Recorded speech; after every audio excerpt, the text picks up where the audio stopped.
And a good Saturday to you on counting down to the 100th power hour.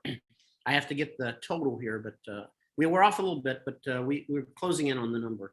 We're going to do something really cool for that. So let me bring up the share.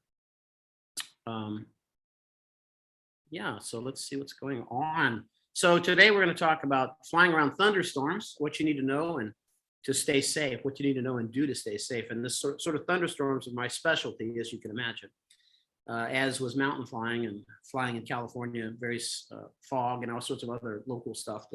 So thunderstorms are a feature here in the summertime, a lot, and a lot of places. And there are different types of thunderstorms, which we're going to talk about. And avoidance techniques, strategies, things that what happens if you get one. Make sure you got your casket picked out, right?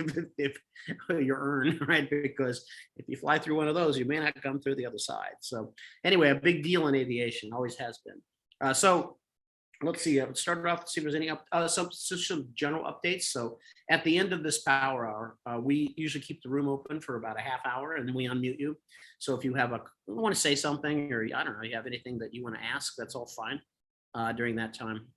That's the time to do it. So it'd be right after the end of the show, I'll open the room up. So we did the closeout, all that, and then we'll do that. The product updates, there are more updates coming, of course, to the products, and the pilot's diet will be out, I think, next week. That's what we're planning on because of the pictures. Just hold on me. Everything else is kind of done. So there's that, and the workbook's done. And so anyway, if you have CFI Essentials and you look through it, you'll see new things in it, right? If you have it within a year. So there's that. Oh, it's my guy from American Flyers. That's great. I love it. Hey, it's David, right? Yeah. Oh, some STRB. It's Sprin. You have to phonetically say how I say it later, or I'm just going to come up there. That's what I'm going to do. I'm going to come up there and I'm going to have a big sandwich board outside of the facility. He works at American Flyers, and say, to have a big arrow, CFI Bootcamp this way, 45, 50 miles. That'd be fun. I can't do that. Okay, but that would be fun. Okay. All right, so let's get on topic. I'll give you some of the product updates as we go, let you know what we're doing. Will tell you this, that I put in our stuff, our letter of intent to the FAA to do a 141 CFI ground school that would be online only, or it could be in person. So, and also to let you know that we have a new facility. I guess I'll tell you that. That's in Los Angeles. It's in Southern California at John Wayne Airport, Santa Ana.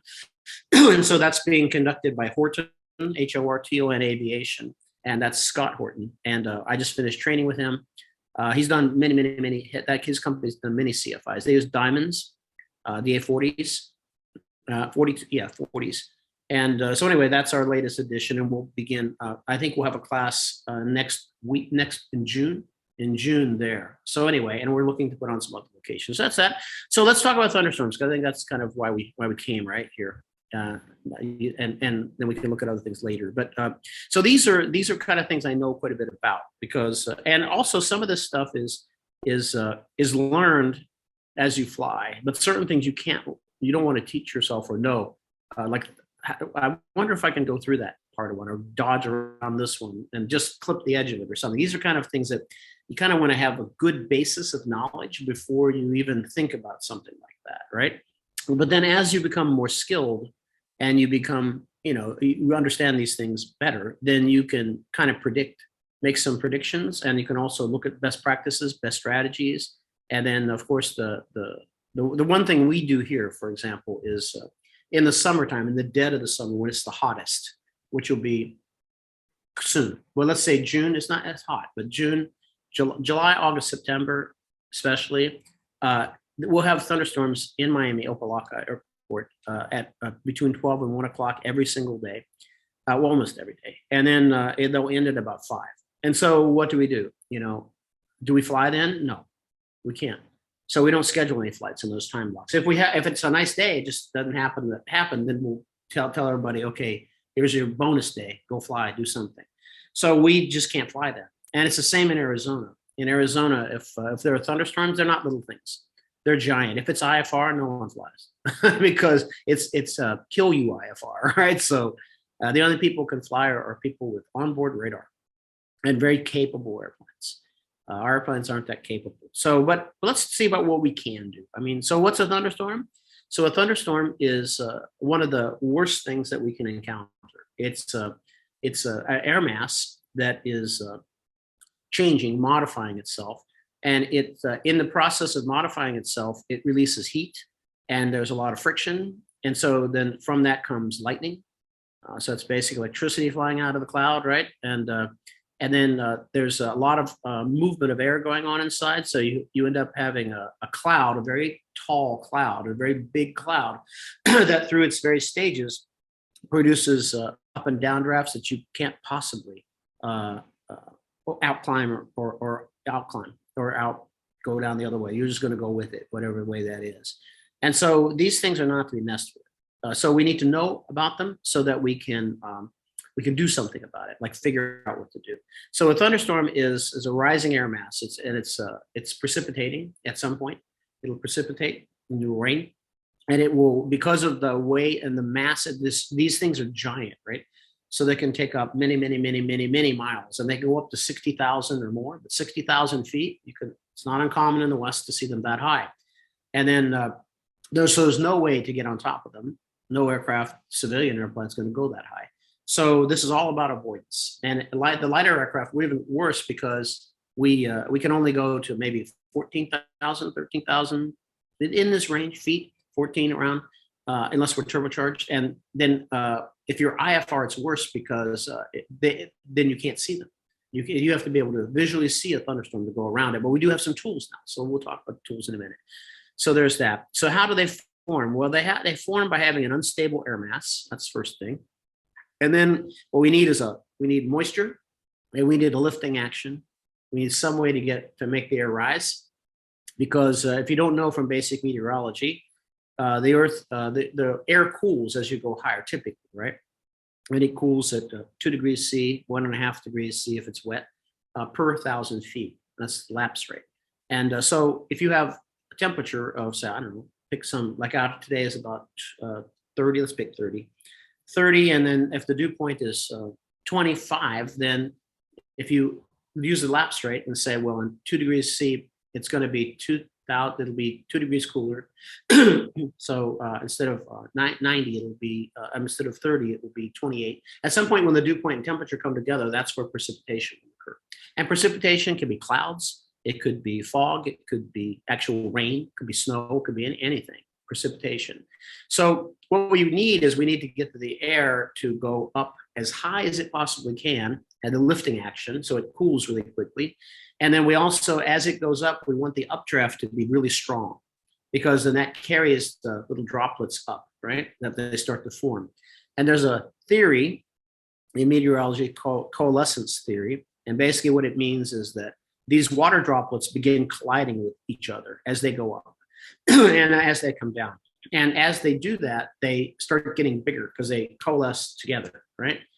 And so then they go up and they come down, and eventually they'll come down because there's no more steam, no more uplifting to do it, and they fall, right? So gravity pulls them down.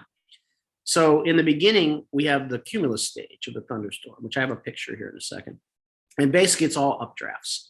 So it's just beginning. All this stuff is being shoved upwards, no real where to go yet, just straight up, right? And so we need a lot of moisture, which we've got here in Florida. You know, it's a big swamp out there. When the swamp boils, you know, then we get a lot of thunderstorms. And then we need a trigger. We need something to make the uplifting happen. So that could be something like maybe where you are. Maybe you have mountains, right? So maybe you have mountains. So here's a mountain, and here comes a lot of wind, and the wind hits the mountains and it deflects up. That's a nice trigger. That's a big updraft, free updraft. So that's why you see thunderstorms in and around mountains, because of that effect. Around here, we have the swamp, which got a lot of moisture, and it gets hot, right? So that just starts boiling, clouds start boiling out of that. And we get up, we don't get them as high sometimes, but as they do in the West, but we do get them. So let me show you a little image here for a second, so we can work back and forth between these things. So this is the cumulus stage of the thunderstorm.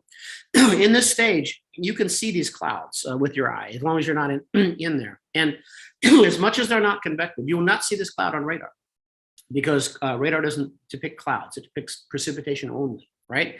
So you'll not see this, but if you fly into this thing, it'll be a really, really interesting ride. Tower and Cumulus have a lot of turbulence, a lot of updrafts, and you may not be able to not survive. You may not be able to stay level in a towering cumulus cloud. Towering cumulus, you see them before. They're just giant, big cloud structures. You don't see any rain at the bottom of them. You don't see any lightning in them because it's not that time yet. This is the towering cumulus stage. So this means all the uplifting is happening. And then what happens in the second image, you can see here that these raindrops start falling. And when they're falling, they start coalescing again. And if it's above freezing up here, then these things will freeze, and guess what will happen? Then what will happen is you'll have ice balls, hail, that will come out of this thing. So in the mature stage, you're going to have a combination of updrafts and downdrafts. So big circulation. So come down here, the air picks it back up again, and up it comes again, coalesces, gets bigger, then it falls. And if the updraft is strong enough yet, it push it up again, and keep doing that until the weight, the mass of this water droplet or this hail is greater than the updraft. Then it will fall out of the bottom of it. And then we have the dissipating stage, which is the last stage, predominantly characterized by precipitation, big giant shafts of rain. Dissipating doesn't mean good. It means, it just means it's getting there, right? So thunderstorms are kind of live animals. They come and they go. They destroy themselves over some period of time, or they just completely run out of energy. So we'll talk about the different types here in a second. So these are the stages of the thunderstorm. So in this stage, you can fly through that, but it was not going to be very pleasant. I can tell you that, but you possibly survive that one. This thing is not going to be good for you. And that stage is not going to be good for you either. So, so this one is about the only one you can touch. You can get anywhere near. The rest of these, no. All right, so let's go move on. And I have some other pictures here. So we talked about the thunderstorms cycle, the cumulus stage, the mature stage, and then the dissipating stage. Now, there are different types of thunderstorms. There's characterized, generally there are two types, and there's subsets of that. So let me move this thing out the way here so I can see better. And then I'll look at the chat, by the way, here in a little bit. So we usually take not a break, but just leave topic just for a minute and talk about that. So we've got air mass thunderstorms, and I'll tell you what no bending means, and steady state types. And I have characterized one as frontal. So an air mass thunderstorm is one that goes straight up, and you notice that it's not moving. So it stays pretty much where it's at. And maybe the surface wind drags along a little bit, but it's not one that's moving. So the stages, we talked about the stages of the thunderstorm. The different types, air mass, that means it's developing right where it's at, sort of like stays where it's at. It might move with the surface wind a little bit, but it's not moving a lot. So they typically don't bend. You see them go straight up, right? They'll get bigger, but they tend to rise like that, right? Whereas a steady state thunderstorm is moving. And so those are the ones that are harder to avoid because it just depends on which way the front is moving or what it encounters as to how it's going to change its appearance or shape. The air mass thunderstorm will either get bigger as the bubble gets bigger, or if it's dissipating, it's getting smaller. And then we can talk about different strategies to avoid there. So there's that. And I'll check, like I said, the chat here, I'll check as we go. In about another 10 minutes, I'll check and we'll look through so any questions you have or anything you want to say, I want to talk about. So the differences in type, we just said that. Now, how high do they go? Well, some of these thunderstorms can go to 60,000 feet. I don't know what the highest one recorded is, but it's pretty tall, right? So typically it depends on where you are. When I flew in the UK, we had thunderstorms that occasionally, but they would top out at about 28,000 feet because it's not that hot around there. So that's about as high as they ever went. So you can top those pretty easily in most anything you're gonna, a commercial aircraft, anything. So that was kind of okay. But in here, around here, our thunderstorms will go up to anywhere from 25 to, depending on the season, from 25 to about 40,000 feet. And then in the West, where you get a lot of like monsoon season in Phoenix, they'll go to 60,000, right? And they're big, giant things. You know, they take you think about the size of the city of Phoenix or the entire basin, can be that big. Just one can be the size of Phoenix, right? So these things can be enormous, right? So, and lines of them are, worse. So let's look at the next thing. So now this is an interesting statistic right here. So of a typical thunderstorms are called, they're in the 30,000 foot range, about 30,000 feet. That's about what we'd say the average thunderstorm. 1 in 3 are severe. But if they go, the thunderstorm manages to get to 37,500, a statistical point, then it becomes 1 in 2 becomes severe. So you increase the percentage by an enormous rate by just by a few thousand feet. The thunderstorm getting much bigger. So that's, and severe, is any thunderstorm is severe to us and to almost anybody. But severe means that can mean many things. The first thing, it can mean that the turbulence and microbursts associated with it that are far out from the thunderstorm. So we'll talk about a microburst here in a minute. We'll talk about it now. Okay, so when the air comes down out of the shaft of the of the thunderstorm, the air is coming down at a really high rate, which is why you never want to fly below anything that looks like a rain shaft like that. A defined rain shaft is not a good idea, right? Because in that, what happens is has mass, so it has momentum, has energy. And so that air coming out along with the rain hits the ground, and then it hits the ground and splats like this, and it splatters upward like this. And so you won't be able to outclimb this. And that splattering that comes out goes out for some distance. So you can get a microburst, either uplift part or downlift part, very far away from the thunderstorm. We'll give you some general guidelines here for a second. So even if you see the shaft of the rain, you think, oh, I'll just go slightly to the right of it, I'll be out of it. You won't be. There's microburst territory is there. So, and there's no real way to outrun that. You can't outclimb it. So the only thing you can do is turn away from it. But if you encounter it head on, I don't know, you don't have a lot of time. So there's that. So knowing the climatology makes a big difference. So there used to be a book out that, I don't know if it's in PDF form, but there was a book about U.S. climatology for pilots. I'll see if I can think of the name, but that's basically what it was centered around. I don't know who, I want to say ASA had produced it, but anyway, what it was a meteorologist who basically just said all of the climatology around the country, all the big areas that people fly from. And that's a good read or something like that, because it gives you insight into what you might encounter. So I'll give you an example, a non-thunderstorm example. So I flew in the Bay Area, San Francisco Bay Area for a long time, a long, long time. And so there are features that happen every year that you would say, what's the weather like? I can tell you. And if you show up on that particular range of months, it's probably going to be like that. Chances are. And it's because of the climatology. So one we have is Advection Fog in the winter. It's a wintertime feature. If you come to San Francisco in the wintertime, you won't see Advection Fog. It'll be clear. San Francisco will be clear. But if you come in the summertime, you'll see Advection Fog, and it won't burn off until about 11 o'clock in the afternoon. It will come back in at around 6 or 7. So you have a limited window by which to fly. So if you didn't know that and you're planning to come there, you might see it in the TAF, but if you know this ahead of time, you could say, well, we can't fly into the Bay Area VFR in the morning, so it's not going to be possible. So we'll plan our stop here. And then you can do the same thing with thunderstorms. By the way, if you've ever wondered why Advection Fog is a summertime feature in the Bay Area, San Francisco, I will tell you now. So then when you go there, you'll go, oh, look at that. So, okay, so let's talk. So the sea temperature in that area is about 58. So it's around 16 Celsius, right?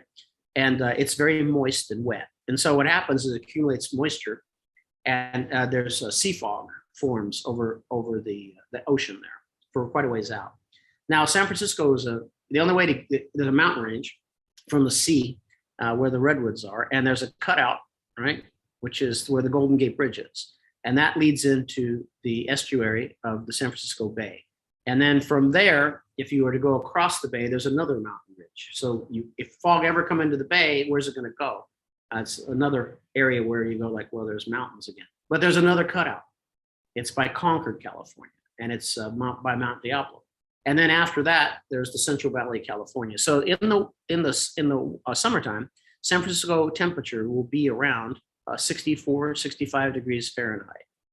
As you go to the other side of the bay, it'll be about 80, 75, 80. And as soon as you go through that little cutout and you get towards Livermore Valley, it'll be 90. And when you get to the Central Valley, it'll be about 102, just in that distance. That distance is about 30 miles, 40 miles. So what happens, just to give you an idea, in the summertime is that over there in Sacramento, in the Central Valley, it gets really hot. And that creates an area of really deep low pressure, right? And you look at San Francisco's higher pressure because it's not as hot. And so that low pressure starts drawing the fog from the sea through the Bay Area all the way and then it gets close to Sacramento, but it dissipates because it's too hot, and there's, the sun is out, and so it doesn't ever make it. So it just keeps forming and keeps coming in, and then it's only by light, only by heat, that it goes away. So in the same way, we have thunderstorms that form in different ways. In California, in Northern California, in that same area, we get thunderstorms very, very rarely. It's hardly ever, because we don't have the moisture for it. We have the lifting action, but we don't have the moisture. It's a semi-arid climate. It's really funny when people first moved to the Bay Area, not first moved, but when they started moving about maybe 6 years ago or 10 years ago, when it was kind of hopping, it was a drought. And so when it started to rain, they were like, what's going on? I'm like, I didn't think it rained that much here. I said, well, you look at the trees on the mountains. You see those are all redwoods over there. How do you think the grass gets green? Why do you think those trees grow over there? It rains, right? But then if you go and look on the other side of the bay, there's no tree, hardly, it's just brown grass, right? And there's some trees, but that's because the rain sort of just downloads there, and then as it travels that way, nothing. So the rest of it is a desert. So that we don't really get much lift, unless it gets really gooey somehow, moisture, we're not going to get much going on there. So in San Jose, when I lived there, we'd have maybe 1 or 2 thunderstorms a year. Here, that'd be in an hour. Right? Or 2 sometimes, right? And so your climatology becomes important. So where we do get thunderstorms in California, there is in the mountains, because that's that air, sliding in. When a wind picks up, slides in, lifts up, and it's hot over there, and there's enough moisture. There's rivers and lakes and things of that nature over there. So there's that. So that's what we get, right? So then if we turn in terms of thunderstorms, that's what's there. Then your area in the Midwest is usually frontal, or you can have air mass thunderstorms. And so air mass thunderstorms are, if the wind is not moving, there's not a lot of wind, so there's no front, no change of temperature, but you've got a hot day, it's getting hotter and hotter, and you got an abundance of moisture, then you can form an air mass thunderstorm. It forms right where it's at, and it just grows and gets bigger and bigger and bigger and bigger, and builds on itself, right? By the way, how does it dissipate? It kills itself. Basically, as it becomes raining, it rains down to the same shaft. It's not moving, so it drains the same shaft to where it is. And so then the updraft and the moisture can't come up into it. So basically it just smothers itself is what happens with an air mass thunderstorm. In a steady state one, or one that's moving, then it's always has a new supply of moisture, and and it depends on which way it's moving as to where the rain shaft would be, which we'll talk about in a second. But climatology makes a big difference. So for example, if I were to move to the other side of Florida, to Fort Myers, where we first started out, then it would, so the other side of the state, then it's the thunderstorms don't usually occur till about 3 o'clock in the afternoon, right? So so it's a little bit different. Here it's about 1 o'clock in the afternoon, and if you're in Fort Lauderdale, you'll have more thunderstorms than you will here, because that's a rainforest climate. It's the only climate in the state that's rainforest, that area. The rest of it is here is tropical, and the savannas and over the Everglades. And then you'll have your own, whatever you might have, right? Arid desert or whatever it might be. But you will know if you can get that book or something like that on climatology. I think you'll find it's a fascinating thing just to know something about. And then you'll have a good idea as you travel around. Okay, so that's kind of fun. The air mass thunderstorms are the easiest to avoid because they don't move much. So when you have this big towering cumulus cloud that you can see start to boil, and if you ever flown close to them, I never tried this before, but if you fly one that's near not convective, you can see it. It looks like cauliflower, right? The cloud, you can, as it forms, you can see it building, which is fascinating. And then you can see the rate at which it builds. You think, oh, I can get on top of that before it builds. And then you see how quickly it builds. It's amazing how fast it builds. So I was really surprised about that when there was one case where we had 2 big old towering cumulus, and there was like a space in the middle. And it was building, and we said, oh, we could, in a barren, we said, oh, we just go through that. We didn't go through that. That didn't happen. They had to turn around. Is it Flying America's Weather? I think it might be. Yes, that's it.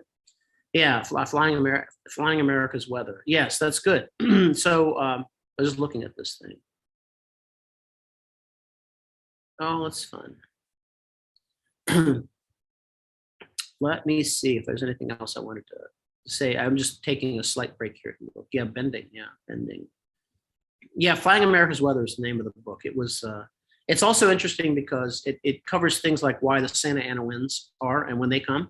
And these things are always good to know. I mean, for a pilot side, in the UK where I had trained a lot, I have licenses in the UK as well as here, there's the hardest, one of the hardest exams you have is on climatology, because you have to understand the world's climatology, not just the UK's. So you have to be able to list and name all the winds, the Chinook wind, the Fun, all the Scirocco, all the winds around the world, and when they would come out, their approximate strength.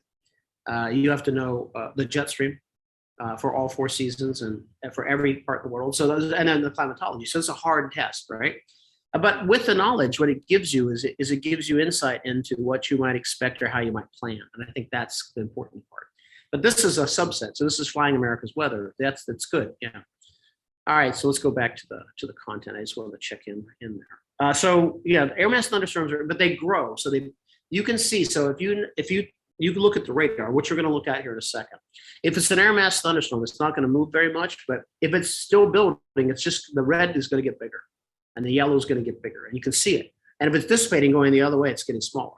So you can plan some avoiding strategies based on that. Now, we have some limitations to our tools, which we're going to talk about in a minute. You wouldn't use anything other than onboard radar to get anywhere near a thunderstorm. You would avoid. So you want to go around it. And I'll show you how some of the ways we can do that here in a second. So steady state thunderstorms, those can move quickly and grow significantly, making them really hard to avoid, a lot harder to avoid. We had a CFI student on a check ride about last year sometime, and they went out and they went to, the traffic pattern was kind of busy, so they went to another airport about 25, 30 miles away. And I could see the thunderstorms building up in and around where they were. And there was no way they were going to get back to our airport anytime soon. So they ended up getting Class B clearance, flying out over here to Miami Beach, to the Miami Beach tour, waiting.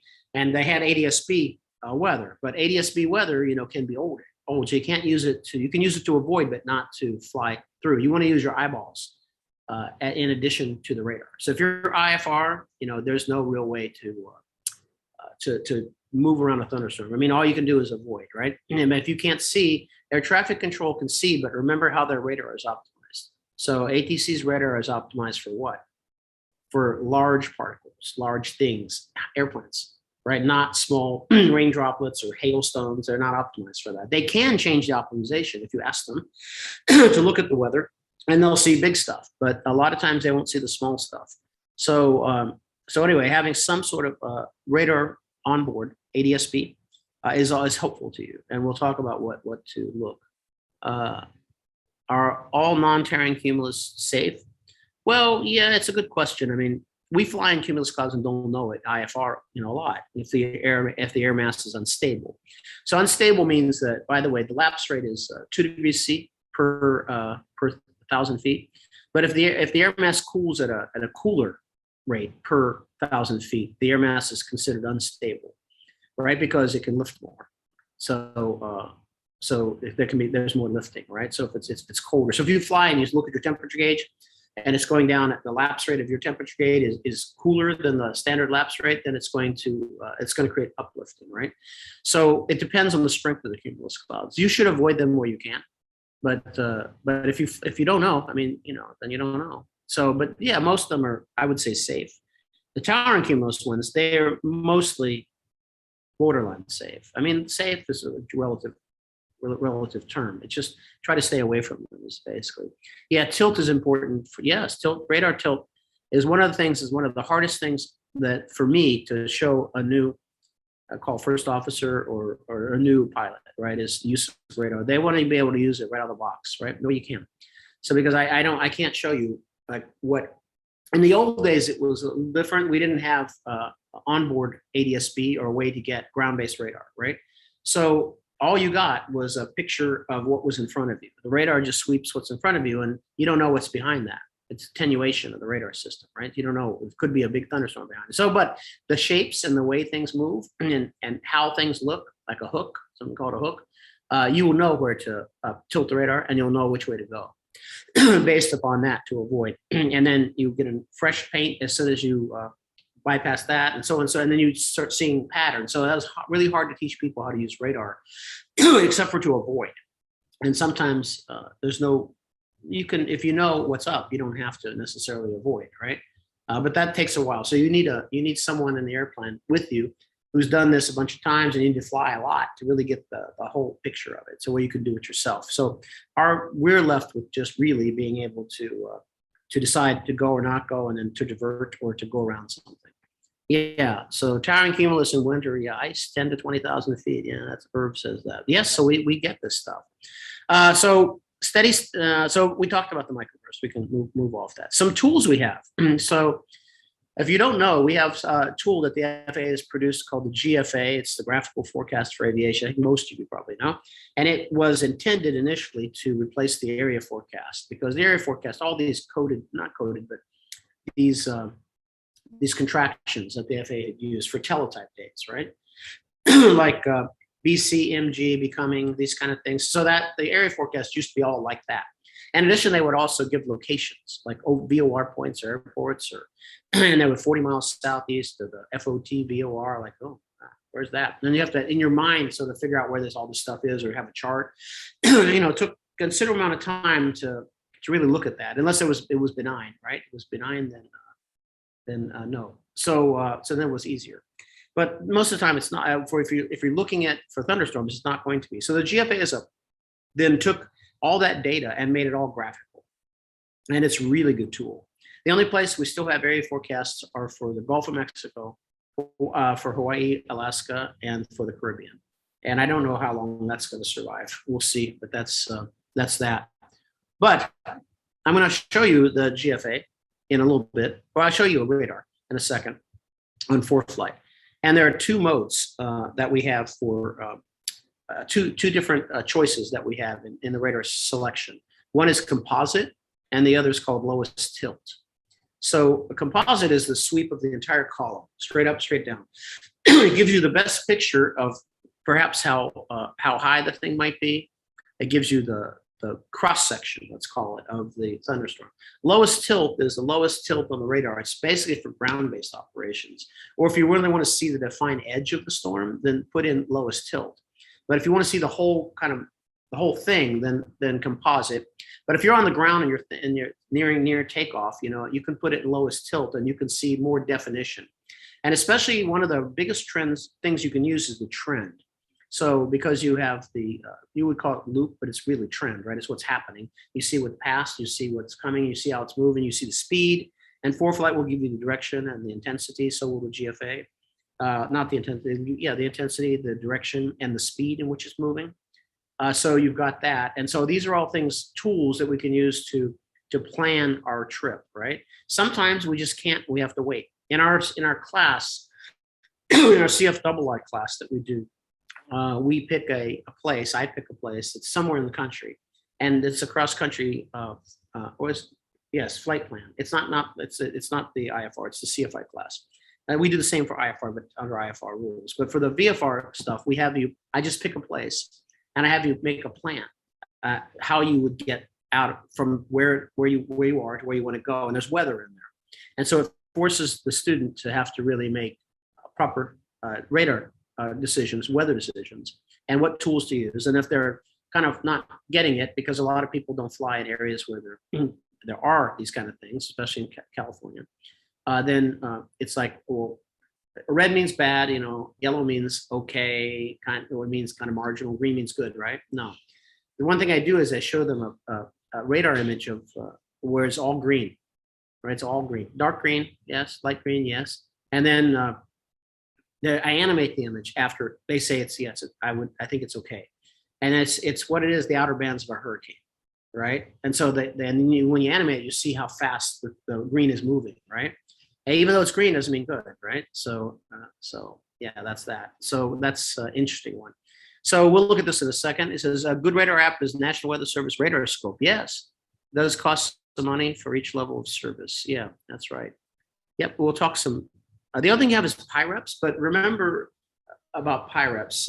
First, most of the PIREPs are only coming out of IFR aircraft because there's no way to gather the PIREPs anymore. They used to have FlightWatch, which gathered all the PIREPs via radio, but now there's none of that. So most people don't bother to make PIREPs at VFR, right? If it's convenient, they would do it, and I think we should just have an app for that. Now they have ADSB. We'll have ADSB a link down someday.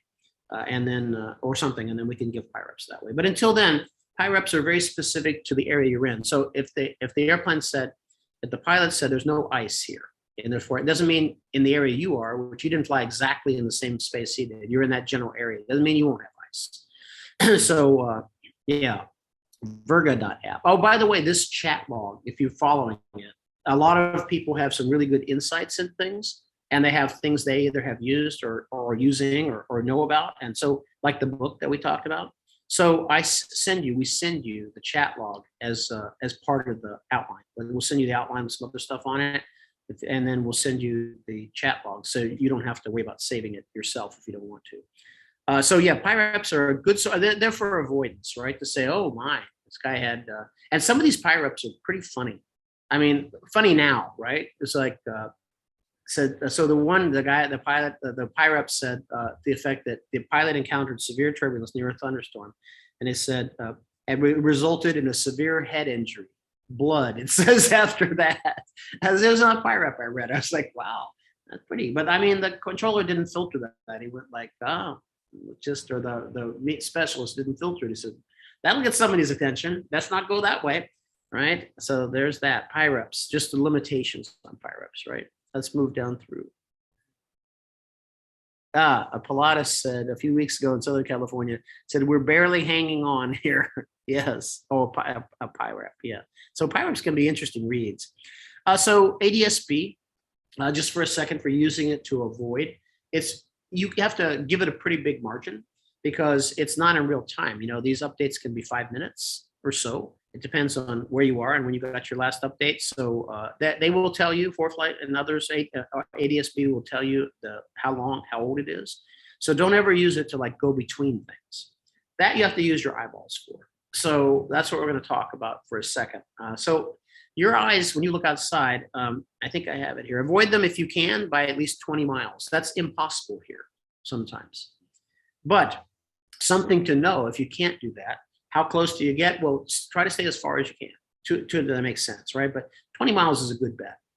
That avoids the microburst. That avoids most all of it. But know that when hail is coming up, if it doesn't fall to the ground and it flies up, it's got a lot of mass. As soon as it gets to the top, you know why you have the anvil on top like that is because the wind is strong enough now to overcome the mass of the cloud and it bends it that way. Well, that also, the hail goes that way too.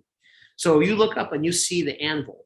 Even though you're not anywhere near the actual thunderstorm itself, the actual convective part of the storm, if you fly into that anvil, you will get hailed on if there's hail in it. That'd be hail spitting out of that thing. So which means that you want to fly upwind of the thunderstorm. Given a choice to do, fly upwind. Don't fly downwind of the thunderstorm because that's where the anvils would be, right? And that's where the hail can fly out. And hail will destroy your airplane. So you don't really want to have that. That's a bad thing. So avoid them by about 20 miles. But looking outside is a valid technique. You know, if you're flying IFR and there's thunderstorms out, you're crazy first. So don't do that. We're limited in what we can do. If you're flying a high performance aircraft and there's no thunderstorms where you are, and you can get on top of the clouds, then you have a good shot because you can see them. And seeing them is, you know, it's easy. You can see if the cloud glows, it's got lightning in it. If you see glowing clouds or if you see lightning, it's a thunderstorm, right? And also shafts of rain. So never fly through them. And at night, fortunately, you know, heat produces the thunderstorms. So at night you don't have as many, but we do have them here. It's hot enough. You know, there's no appreciable difference in the day and nighttime temperatures here in the summertime. It's 94 during the day, and it's about 90 or 89 or 90 at night. So it's not so much temperature, but in the wintertime, it's different.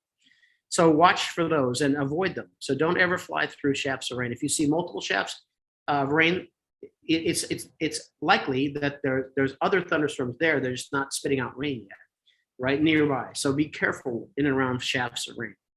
And also the visibility, if you survive that, will be very, very, very bad. What we do, we have a place always to land before we start avoiding thunderstorms. So if we're trying to avoid going around or going through maybe the middle of two of them, we always make sure we have a place to land that we can get to that's not in any convection. So that if we start getting like severe or start to get turbulence really bad, or we see further development, we're not boxing ourselves in a corner, right? So, for example, if you fly down to Key West from let's pick the middle part of the state, you've got two ways to go. the short way is to go, when you get down to Naples or I-75, which is kind of the last highway, you fly over the entire Everglades for about 100 miles, 90 miles, 80 miles, somewhere around that, till you, and then, well, 50, 60, let's say 60 miles, until you get to the end of Florida. Then you've got some open water, then you can go to the Key West. That's the fastest way from over there. But if there's thunderstorms there, and you're in the mind of going around these shafts, if things go sideways for you, there's nowhere to land. There isn't anywhere. There's one town at the very end. You could land in the town hub, maybe you're on a road there, but that's all you got. There's nothing. So the safer bet is to fly over to Miami and fly down that way over the coast. And then you can, plenty of places to land. There's several airports and plenty of places even on top of that you can land in. So that's always have places that you can go if you're in addition to any alternate you've picked out. Your alternates are changing dynamically when you're flying around thunderstorms, because what's happening over here maybe is okay over here now and wasn't okay before. And I say, okay, that's my new alternates are here. So that's part of your risk management. You've got to have that. Always have a place to land. Thunder travels at the speed of sound. So lightning travels at the speed of light. So if you want to know how far a thunderstorm is away from you, if you can hear the thunder, especially like around here, I decide whether I'm going to go walk to the store or something. So I see a flash of lightning and we count, because the lightning occurs instantaneously, basically, speed of light. But the sound that the thunder makes, where there's lightning, there's always thunder, right? And where there's thunder, there's always lightning. So it's 6 seconds per mile is the time. So if we hear a flash and it goes 6 seconds, I'm not going to go to the store. The store is about a quarter mile away. No. But if it's, I don't want to chance it, right? But if it goes, if I count 12 seconds, that's 2 miles. Oh, that's better, right? Now, funny story. Says you'll like this. One of my phobias, I do have a couple of scuba diving is one of them. I'll never do that. Okay. The other phobia I have is loud noises. And I think it's because when I was a kid, we had this game. I hated it. It was a Ford pump station. You said almost like a board game. And there was a balloon in the middle of it, and you pumped and it'd go, and this that one go, that one go, that one go. And it basically burst. And I don't like the suddenness. In fact, when I used to do power on stalls, I don't like the brake so much. I'm just telling you, I've got a yellow streak, right? So I just always did a spin because it was like predictable. It wasn't a sudden break, and I controlled it like that. So that was funny, right? So yes, and I'm also I'm afraid of Martha King too. Yes, I have the phobia. I'm definitely afraid of her. If I make eye contact, I will not make eye contact. I will leave. I'll get my car and go somewhere. Is she gone? Right? Yeah, we had a little. So it wasn't bad, but I make it into a bigger story. But anyway, the deal is that, so my cat name is Garfield. By the way, you need to know that. You also need to know that he's an orange tabby. And he's there. Like he's blurred, but you can basically see there's a blob over there, right? The reason you need to know that is when we give away things on occasion. Sometimes it's like some trivia question about an airplane, and I also ask you what kind of cat I have, what's his name and what he is. And so you'll say Tabby Garfield.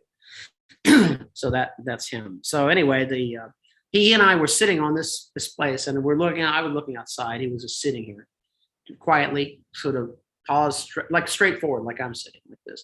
And outside there's a thunderstorm, and the lightning came out of the blue, and it struck the ground here, right out in front on the street.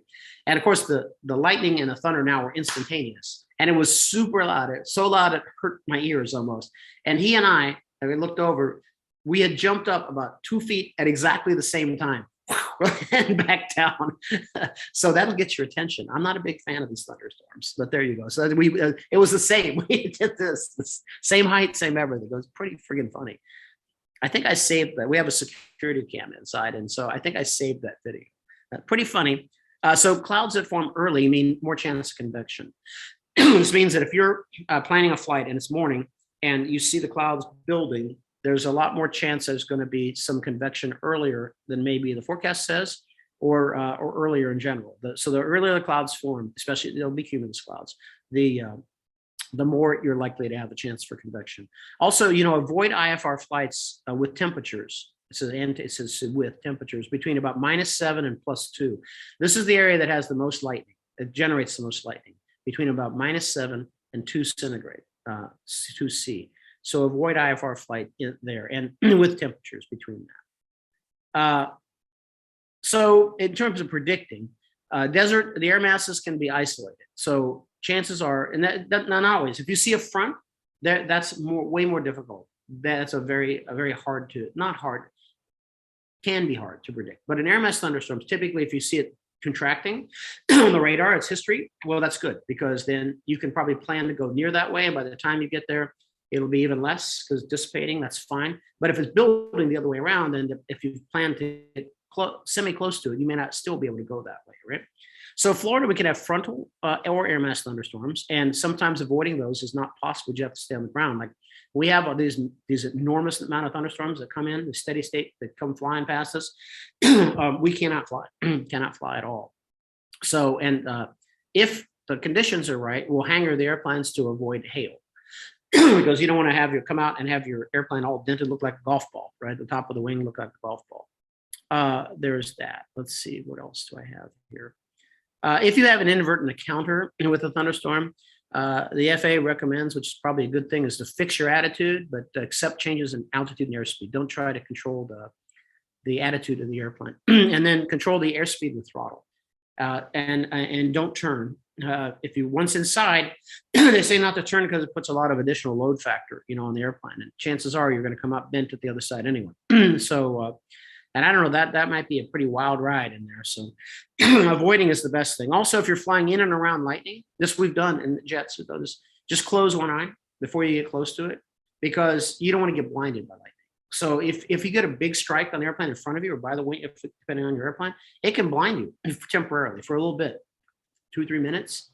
So then you can't see, right? So if you close one eye, like a good pirate, you close one eye, don't get it poked out, right? Close one eye. Then you have the other one. So you at least got 2 chances there, right? So that's a technique. And then look at some radar images and let's look at some and see what to do. So I was going to just use this ForeFlight that I have up now, and I'll just have to share it with you. So give me, okay, I have to put this on the same Wi-Fi. I'm using my phone's Wi-Fi because we lost it here. So there's that. Let me just share it. And we'll look at. Okay, go to the share. And go to iPad. Okay. Let's take a look. There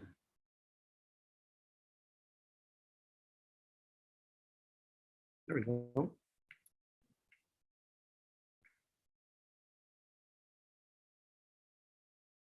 I was looking at this thing today. This is somewhere in Virginia. Today, I don't know if we have it until later. We're going to get thunderstorms about 3. But yeah, we have not. We probably may not get anything. So anyway, that's where I am. That's right. Our airport's right here, Opelika, OPF, right there in the middle. And my location is right on this island right here by the Venetian Causeway. There. Little blue dot. All right. Now you know. Okay. Let's see. And here's the Everglades, by the way. So when you fly from Naples, which is, let me turn on my little annotation thing real quickly. Annotate, spotlight. So in this, when you fly over here, you can see there's an interstate here, and then this is all Everglades. So you can go this way, but there's nowhere to go. Yeah, then you can, if you manage to get over here, you're okay. But if you can't go that way, then there's nowhere to go to get down to Key West. Okay, so now going further up. So I think that spot in Virginia is kind of okay here. So these images, you see green, which is not always good. Remember, it's not always good, but we can look and see the general structure, see what's happening. So what I'm going to do is I'm going to play the radar and let it play and see if it's an air mass thunderstorm or frontal. But I'm pretty sure it's frontal because see how it's not just blobs. It's sort of in a line. So it's probably going to be moving. Oh, yeah, moving a little bit. So that one, to avoid, we would have to, there's no way for us to go through. So all we really got is a chance to go, around this way. Or going up here through the thing in the middle is not a great idea. So we'd have to go pretty far north to avoid. You might be able to get through here, right, by Raleigh, Durham. So there's that. Now, I don't think there's any air mass thunderstorms out today, but look around a little bit. Pretty calm out there. Not bad. Here, maybe by here. Let's look by Portland. Walla Walla. There's a place. Oh.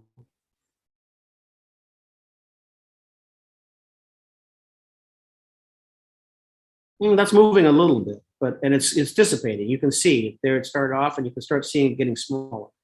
So, and you also see the direction it's moving. ForeFlight will tell you there. So wouldn't say it's air mass, but it's air mass like, right? It's not moving nearly as fast as some of the other stuff. There's no real frontal. I don't think there's any frontal stuff out today. Not much, a little bit. Let's see if there's something down here. There's the first airport in your GPS database, Apalachicola, AAP, I think it is. If you have a GPS database, that'll be the first one. So, and then this is the other issues we have is that a lot of times there's radar in the Gulf. I don't know if you knew that, because there's a lot of oil rigs out there, and so they put radar stations on buoys or near here, right, and power them. So, but not all of the Gulf has radar. So it just and most of the time you're not flying over the Gulf. If you are, you're in something pretty capable. But just think about places where you're offshore, like around here. There may not be much radar. There could be some missing radar spots here. So not everywhere, but so there's that to consider.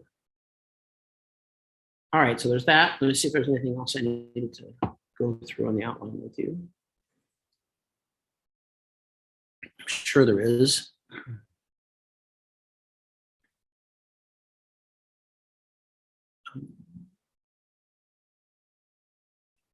Okay, got that. And we'll see who's in the room too for a second. Let's see. Turn this off. Should have the share. Yeah, we got that. Yeah, that's what we've got. So let's see. I'll open the room up, like I say, again at the end of the hour or top of the hour, just a little bit as I close everything out.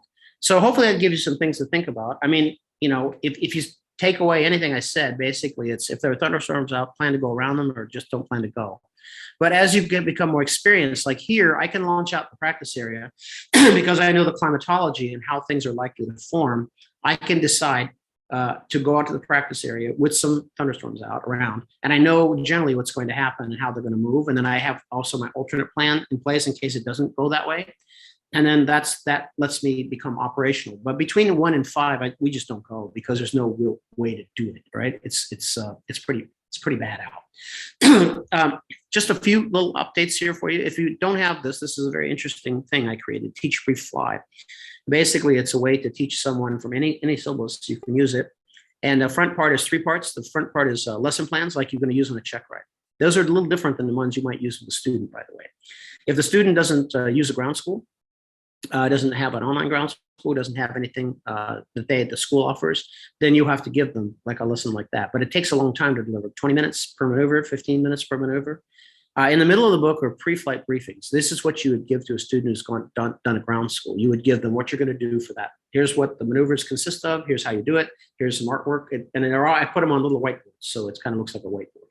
And then the third part of the book is what to say while you're demonstrating each of the flight maneuvers, the precise things to say. So it gives you a way to do all that. That was a disconnected group of things up until this time. And there's a companion guide to this the student can buy, which tells them what to read for every lesson. It's a little introduction that I wrote for every maneuver, everything. And then there's what to read. There's a quiz or an assessment or some workbook thing they have to do, and they bring it to you. And then you know they're prepared too. So that's that. The next power hours we have is going to be becoming an airline pilot. We're going to interview 2 or 3, or 1, 2 or 3 probably, people who are in the airlines, flying for commuters, particularly, and what's the best path, and what would they have done differently, and how to land your first officer position. I have some insights about who's doing what to who, and if you haven't heard, Republic is petitioned the FAA to be able to acquire pilots at lower than 1,500 hours, or they're saying 700. So there's some things shaking up here. So we'll see how that goes. And then we're going to have on the 28th special guest Gary Reeves, who's a guy in a pink shirt. Reeves is going to say the 3 worst ways to learn in aviation. If you don't belong to Bootcamp Plus, go to our website and join it. It's free. It has a lot of the power hours. I've sent 10 of them or so, 20, something like that. And then there's some short subject videos. And if you want the whole Monty, instead of paying $22 a month, you pay $9. That's up to you though, if you want all that. You can, but it's a good way to get some more of our stuff. And when on a rainy day, it's kind of not bad listening to some of this stuff. It just keeps you informed. And this is not news. And well, there's some. We do a video of podcast, a video and a podcast, flight training the way I see it.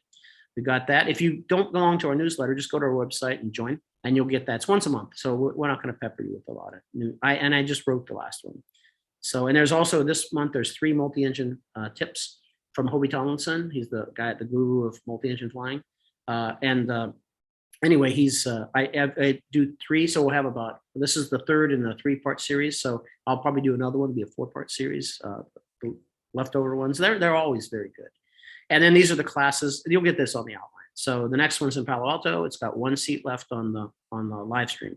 And the instrument class is full in person in Palo Alto. There's 2 live stream spots left. And then the rest will be in Opelika and back to Palo Alto in August. Okay, just so if you're planning on that kind of thing. And that's all I got for you today. So I will check the chat and I'll answer these like during the time where we're offline, or not offline, where you can talk. So let me get that started and we'll see you. I'll be next. I was thinking I'm going out of town, but I am not. So that's all good. And then what else? Well, I would say thanks for showing up. If you're new, welcome. There's a lot of people been here a long time, and I saw Gary is here, and I know Soledad is here, and Stephanie was here. I know that. So there's that. So that's the end of it. So I guess we'll say goodbye for this week, and we'll stick around if you want to say something or hear some more. It's fine.